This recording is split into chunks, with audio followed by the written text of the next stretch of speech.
Welcome back to the After Sermon. My name is Daniel, and I'm sitting here with Eric Parks. Hi. Who literally just walked up from teaching today. I did. I mean, I still have the microphone. Yes, this is proof. Proof. Yeah. We proof. we needed proof. Yeah. You got proof. We're in the Follow series. Yeah. And to me, this may be the most or one of the most important series we've ever been in as a church. Yep. And yet it's about a very familiar person today. Yeah. The person of Jesus.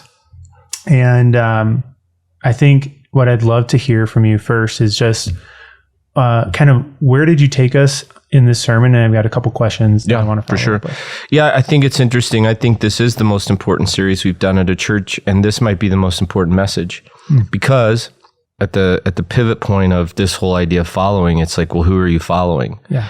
And today, what I set to lay out is the person of Jesus, not the myth, not even the construct that someone else has taught you, but we tried to walk through, okay, historically speaking, this human being is the most written about, most talked about, most sung about, most painted human that has ever existed. We measure time by his life. By any account, he's remarkable, right? And what makes him remarkable? And so we just sort of walked through from, honestly, a historical standpoint, some of Jesus' life. But of course, as followers of Jesus, we know there's more than that. Yeah. But I do think this is fundamentally important because one of the things I said in the message is Jesus didn't come to create a religion. Yeah, I love that. That wasn't what he came to do. He was redefining reality. He saw reality as it actually existed, and he was redefining it. And then he was inviting or creating a people united in him to live in that new reality. So yeah, this is an important message. So one of the things you kind of said right off the gate, you talk about Jesus's hidden years or this time in Nazareth. Mm-hmm. I think you call it a bumpkin town. Yeah. But what I really want to unpack is like, why do you think the story started there? Yeah, I can't pretend to know everything about why Jesus chose Nazareth. It was small and inconsequential. I mean, if he were really going to create a movement, it would make more sense to be in Jerusalem. And this is what I believe, is that God chose this time. Like, I really do. Like, if you look at the Old Testament and the journey toward this moment, what you really see is God preparing his people. This was the time that God chose for Jesus to step into our world, right? This was the chosen time. So that means that Nazareth was the chosen place. And it was small. It was, people in Jerusalem would make fun of people from Nazareth, right? They had an accent. And that's why, if you've ever wondered, how did people know that when Peter betrays Jesus, how did they know he was with Jesus? And it was probably because of his accent, right? He gave himself away. Oh, dude, I never thought about that. Yeah. Oh, wait a minute. You're with Nazarene. You're with him. I think it wasn't just that he chose Nazareth, but it was that 90% of Jesus' life is really unknown to us. If you think about that, I think there was something about this anonymous season that was forming Jesus, that there was something that was happening in anonymity that couldn't be done in the public square. Because here's the truth. At 13, when he was the teenager in the temple, he could just picked up and just gosh, he had them captivated already. And that is not what he chose to do. So I think there's something about anonymity in our faith, about obscurity.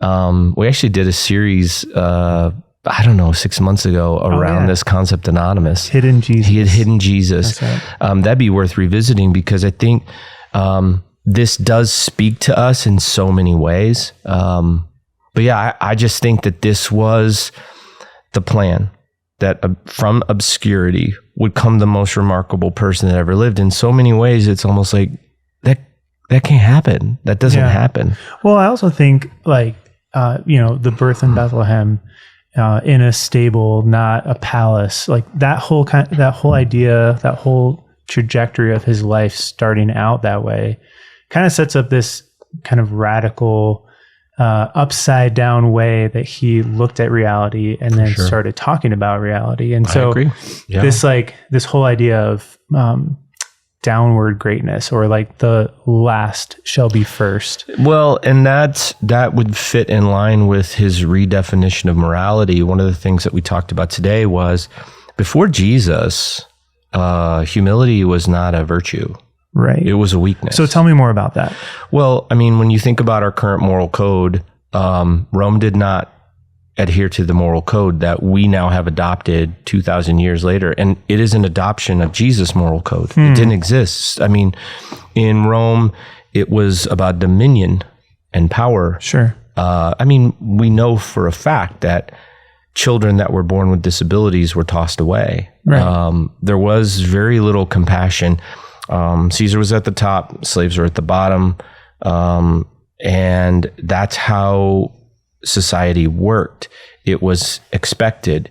It was what was right. So when Jesus began to speak of the meek will inherit the earth, when he gives us the Sermon on the Mount, the Beatitudes, people are like, I've never heard that. I've never seen that. And so I think understanding that Jesus was an absolute radical, that was radical ideology, that, blessed are the meek, blessed are the poor. Not in Rome, they weren't. Which is so important, I think, like, that's why context can be so enlightening when you read the Bible, or when you read a passage like the Beatitudes. It's not just like smart stuff that a smart guy's saying. It's like, no, like when they were hearing this, like their minds, you said it today, like their minds were absolutely blown. They were blown. They're like, no, that can't. It's interesting you speak of context, because one of my heroes, and probably person who's had some of the most influence on me, and if you're around me for more than about 30 minutes, I'll quote him at least once, is Dallas Willard. And there was a pastor that was once asking Dallas, hey, what good book would you have me read? Looking for some insight. And he said, Matthew, Mark, Luke, and John. And the pastor was a bit stunned, but Dallas goes on to talk about the reality that what is packed in those 4 books around Jesus' life is enough to keep you busy for the rest of your life. The context, the background, what was happening. Like when you begin to dive into all that Jesus was saying and doing, and you realize that Jesus is still a radical, right? His ideas are still like, they are mind-blowing still to this day. It's remarkable. Well, okay, so he says all of these radical things, but then in your message you also said, like, not only were they radical and outside the box, or whatever way you want to put it, but he's also like the most intelligent, the smartest person that has ever been, ever has been, ever will be. Yeah. Why is that important to remember when we're kind of looking at the person of Jesus? It wasn't an accident. It wasn't like, if you think about his background, Jesus said some things that are fundamentally at odds with Rome and are still fundamentally at odds with our culture. They're at odds with the way we live. And I think defining that he is the smartest person who has ever lived helps us have a sort of a level of comfort in, oh, no, I know the things that he says, they don't make a ton of sense sometimes, or they seem really difficult. To love your enemy, it was really hard. That's not what we tell people. So understanding that his brilliance is important, but I think this is where it all pivots. All of those things are important, all of them. It gives context. It helps you understand. But for me, again, it hinges on resurrection. Right. Because if everything that he said is true, if he is the smartest person in the world, if he is a radical that redefined our moral code, if he is a healer that changed people and lifted people up, if he is the master teacher, then you have to take seriously his claim of divinity.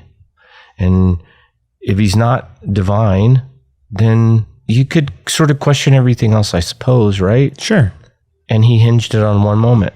Well, and I think that to me was like the aha moment of the message. And you didn't necessarily even say it, but like everything Jesus said, it's not easy. It's actually really, really thought-provoking and difficult to live out. And yet when you place this lordship, this kingship on him and realize like, oh, like he's actually God, it's like, oh, dang. Like he is. How can I even, how can I not follow him? If he is who he says he is, how can I not? I think it's important, especially for people who have been around the faith for a while, to understand that both of these things are important. His divinity is certainly like essential. His resurrection proves this. But I think I also don't want to lose the fact that all of what he did those 3 years mattered. That he wasn't just, it wasn't a rescue mission for your eternity only. Yeah. Like he was laying out a reality on this planet for us to live. Like he was beginning to lay out what a with God life would look like. He was laying out a kingdom, and that kingdom wasn't just a not yet, it was a now too. And so I think we take all of this together, and I think fundamentally then you wrestle with, do I want to follow that person? Because here is the truth about every human that lives. We all have a way. We do. Sure. I mean, it may be undefined. It may be based on pleasure. It may be based on success. It may be based on sloth. It may be based on hustle. I don't know. But everybody has a way that they're going to get through this life. Jesus had a way too. And I think all of these begs the question, what do you think of that way? And when we follow Jesus, we're following a way of living, a way of existing. And I think for me, all of these pieces add up to the most trustworthy person that has ever lived. And I think I can try that way. Well, I can't find another better way to land this plane than on that thought. So thank you so much for carving out the time on a busy Sunday to sit down and talk about this. It's amazing. Thanks, man. All right. So if you want to watch the message that this conversation was based on, head to our YouTube channel. If you're more of a audible kind of listener, it's totally great. We've got podcasts for you. Just search Plum Creek wherever you get your podcasts and you'll find us. Thanks so much. Cheers.